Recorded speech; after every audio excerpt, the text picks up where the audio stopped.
Three. Three. I'm Peter Malone for another episode of Freedom for Journalists. I'm here with Nick Babic, who formerly ran as an independent candidate as MP. So Nick, tell me what inspired you to run for MP? When you take a look at the leadership in this country and how it's gone downhill, and the people of Windsor-Tecumseh have never had a voice actually in Parliament. So I decided that I'm going to be that person that is going to make change, and I ran as an independent candidate, and I am for the people 1,000%. And what got you fired up? I just couldn't take any more of what I was seeing. I really never have paid attention to politics whatsoever throughout my entire life because obviously, nothing's affected me. And then I got to a certain point where things are starting to affect me and, something has to be done. And I'm the person that is going to do it. And what made you decide to run as an independent? I'm not interested in the party. I'm not going to vote the way a party votes and what they're going to tell me to vote.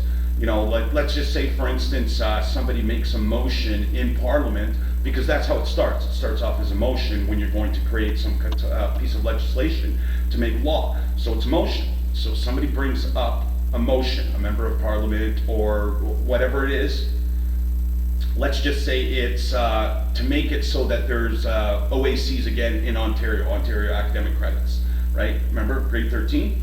So let's just say that they're going to create a motion on it. My party says that they're in favor of it, but my city and my community is absolutely against it.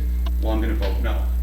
I'm not going to vote yes because my party wants me to. Okay, with that being said, you're running as an independent. So let's just say if an independent person did get a seat, how could all the other independent people work together if they're all choosing to run independent? If everybody's running, and let's just say that no parties exist whatsoever, nobody's a member of a party. That means that every single person right now that would be in Parliament, they are going to do what's best for their city, their community, their riding. So when something comes up to vote on, you're going to vote how your city, your community wants you to vote. Because the job of an MP and an MPP, they are supposed to go back to their riding. They're supposed to have town halls to get the opinion of the people and say, hey, look, in Parliament this week coming up, we're going to be voting on, whether we should add World War III into our history. So I come back here, I do a town hall, I'd let all the people in Windsor-Tecumseh know that this is what the plan is, this is what they want the vote on. Do you guys want me to vote yes or no? Would you like this introduced to the students at school for them to learn this? And if the majority of the people say no, I will vote no. If they vote yes, I will vote yes. Okay, as a former MP candidate running and everything, what could you do differently to improve your campaign to get more voters out to vote? Well, now my name is a lot more known. I use strictly social media to run a campaign. I was not allowed in any of the debates. I tried to get into the debates. They would not let me in. So my voice is already silenced. I cannot debate anybody. I would have tore every single one of those candidates apart in a debate. To this day, our MPP, Andrew Dowie, has done nothing for Windsor. But the things that I would do different is I'd actually fundraise to make money, to be able to spend money on advertising. That I didn't do when I ran for MPP this past time in June. Are you planning to run again? Oh, you better believe it. I personally think that Parliament's going to be dissolved and I'm going to run for MP. Okay, and out of 1 out of 10, how would you rate Doug Ford as Premier of Ontario? Does 0 count as a number, or do I have to, it's got to be either 1 through 10? We can take 0. We can take 0? Yes. I'm going to give him a 1. Okay. And if you could move to any city in Ontario, which city would you move to? Windsor.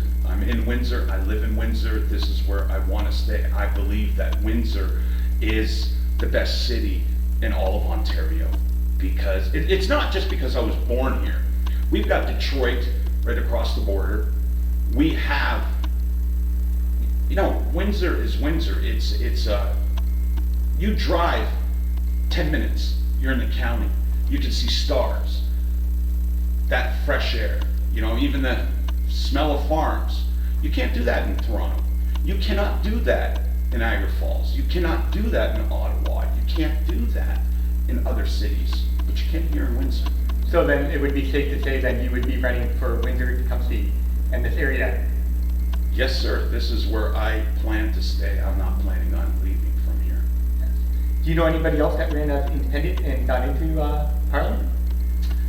There was I don't know actually if it was a woman or if it was a man, and the person was just right around Oakville area, I believe, and the name was Bobby Lee, and I can't remember the actual last name. That's actually the only person that ran independent in Ontario that was elected as an MPP. Okay, but do you think that maybe with Windsor, but other places in Ontario are more open for people running independent, like different view minds and different view mindsets? The problem is your mainstream media.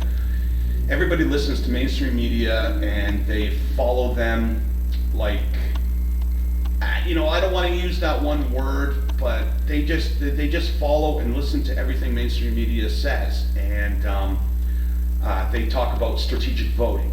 Like, why would people say vote for me to take votes away from somebody else?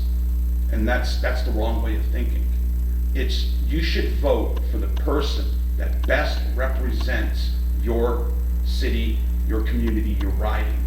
It's not the best party, it's the best person that's going to do the best job. And there needs to be more independent candidates. We need to get away from the Westminster Abbey system of parliament. That is what is bringing not only this country down, but as you can see in Australia, New Zealand, everywhere throughout the entire Commonwealth. Okay, and with you being a Windsor resident, that's correct? Yes. Okay, are you involved with any Windsor organizations, communities, or involvements or anything with the city to get your name out there? Currently, I'm not involved in anything, because there is really, COVID came out, COVID shut everything down. Absolutely everything. There was no getting involved in anything because you were restricted, you couldn't. So now they're trying to not really get things back to normal the way they used to be. They keep talking about the Great Reset, and they're talking about one world governance. They're talking about one world media, one world everything. And I'm not going to listen to somebody I didn't vote for. Someone that's not elected is not going to run me. It's not going to run my city. It's not going to run my country. Right, but I'm just asking, like, if you like help out with the downtown mission or anything, like help get your name out there even more, like people see. I spent actually quite a lot of time at Waterworld, and I did interviews with homeless people. And interestingly enough, I found out why MPs and MPPs, mayors, even the mayor, Drew Dilkins, these people, these homeless, cannot stand Drew Dilkins whatsoever. And the reason why nobody goes to talk to them and nobody wants to get their opinion on things, they don't want to do an interview. On my TikTok, you'll see the interviews that I've done, is because they're not really registered voters. They don't have an address. You're homeless. So how are they going to send you a ballot?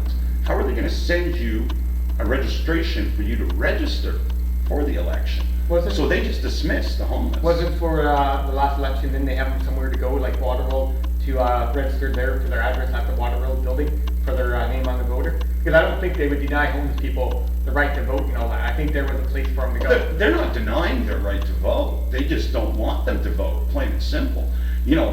As I was running for MPP, I'd be in a grocery store, I'd be on the street, I'd be anywhere that I am. I start talking to people because they don't know who I am. So I asked them, how are you going to vote in the upcoming election? Did you know that I would say 70% of the people didn't even know that there was an election for MPP? They didn't even know. They weren't aware. So these people that have homes, that have televisions, are not aware that there's an election coming. How are the homeless going to be aware? Who's going to tell them? Okay, that's fair because, but I'm just saying that they didn't have the facilities for them to go and vote. And maybe it wasn't good enough for the media to go and tell them where to go and vote and all that. The media was not vocal about the elections until the elections were about to happen. Those few days, right at the end of the month, beginning of June, June 1st, 2nd, and at the end of May, that's when they were vocal. But prior to that, from the announcement of provincial elections, they weren't vocal at all. And a lot of these people that are homeless, they don't watch TV, they don't listen to a radio. And what did they say to you when you spoke to them? What did they want to see changed and everything? They wanted, well, one, they thought that it was, the mayor election was coming up and that I'd be running for mayor to get rid of Drew Dilkins, which I was gonna run for mayor. But the only reason why I'm not running for mayor is because I think Parliament is going to be dissolved. And I think that elections are going to be called. And if I am the mayor, I cannot run to be the MP. I would rather be an MP because I can make more of a difference than I can with being the mayor. So. Okay, well, thank you. I'm Peter Malone for freedomforjournalists.com. Make sure you follow me on freedomforjournalists.com. And remember, Nick Babic for MP when the elections do come, because your voice counts. How you want me to vote, that's how I'm going to vote. I'm going to do everything for Windsor-Tecumseh, and I'm going to follow through with absolutely every promise that I make. And thank you for having me on the show. And make sure you check out my website. Of course. All right. Well,